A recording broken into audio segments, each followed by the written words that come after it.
샬롬. 10월 19일 목요일 예쁜 매일 말씀 함께하는 여러분 사랑하고 축복합니다. 오늘은 열왕기상 18장 후반부를 묵상하실 텐데요. 3년이라는 시간이 지나고 나서야 아합이 그토록 찾던 엘리야를 만납니다. 그리고 하는 말이 너 때문에 이게 뭐냐, 이스라엘 사람들 우리가 이렇게 고통받고 있지 않느냐, 너 왜 그래? 얘기하는 거예요.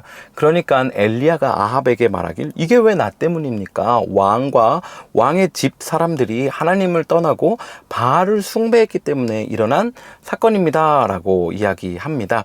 오늘 이 말씀을 묵상하는데요, 그런 게 좀 생각나더라고요. 엄마가 아침부터 막 애를 깨우고 학교 늦는다고 막 이렇게 보내는데 결국 늦게 일어나고 꼼지락거려서 학교 늦으면 엄마 때문에 학교 늦었다고, 이게 뭐냐고, 좀 일찍 깨워야지, 막 이런 아이들 말이죠. 또 우리 삶 가운데 때로는 문제가 생겼을 때 우리 때문에, 우리가 잘못해서 그런 건데 하나님이 나를 치셨다고도 하고, 하나님과 지금 전쟁 중이라고, 하나님하고 냉전 관계라고 막 이렇게 말하는 경우들도 있습니다. 혹시 지금 그런 마음 가지고 계신 분들 있다면 오늘 묵상 통해서 우리를 좀 돌아보는 하루가 되면 좋겠습니다.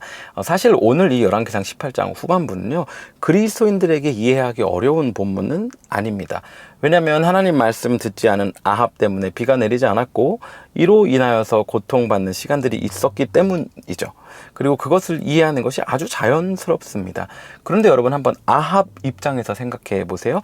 엘리야가 나타나기 전까지는 사실 바알을 숭배했지만 아무런 문제가 없었습니다. 그런데 엘리야가 나타나서 비가 오지 않을 거라고 말하고 나니까 그때부터 비가 안 오는 거예요.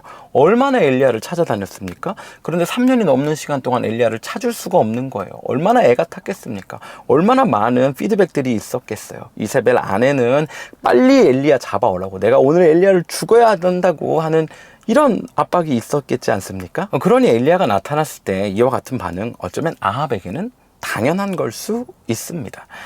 예수님 믿지 않는 가정에 예수님 믿는 사람이 처음 생겼을 때도 아마 이와 같은 일들이 일어날 것입니다. 왜 우리 매 주말마다 놀러 갔었는데 이제 왜 주말에 놀러 못 가고, 가족과 함께 시간 보내고 여행 못 가고, 왜 주일날 꼭 교회 가야 되냐고, 내가 매주 놀러 가는 거 아니지 않냐고, 그래도 한 달에 한 번, 두 달에 한 번은 우리 가족끼리 같이 여행 갈 수 있는 거 아니냐고, 주일날 가서 예배 드리는 게 그게 뭐가 그렇게 중요한 거냐고, 이런 다툼들이 일어날 수 있겠죠. 또 왜 내가 번 돈 내 마음대로 써야 하는데 왜 교회에 헌금해야 되냐고, 감사헌금이며 절기헌금이며 11조며 왜 그 많은 재정 내 건데 왜 교회에 내야 하냐고, 아마 이런 갈등도 생겨날 수 있을 것입니다. 그리고 우리 가정 이렇게 평화롭고 건강하게 지내고 있었는데 누가 예수님 믿는다고 교회 나가기 시작하면서 관계가 힘들고 경제적인 게 어렵고 건강들이 막히고 출세길이 막히고 아이들 공부 성적이 떨어지고 다 네가 교회 나가기 때문인 거 아니냐고 하는 이런 비난의 대상이 되어 본 적이 있을지도 모르겠습니다. 그런데 정말 비가 안 오는 것이 엘리야 때문인 건가요?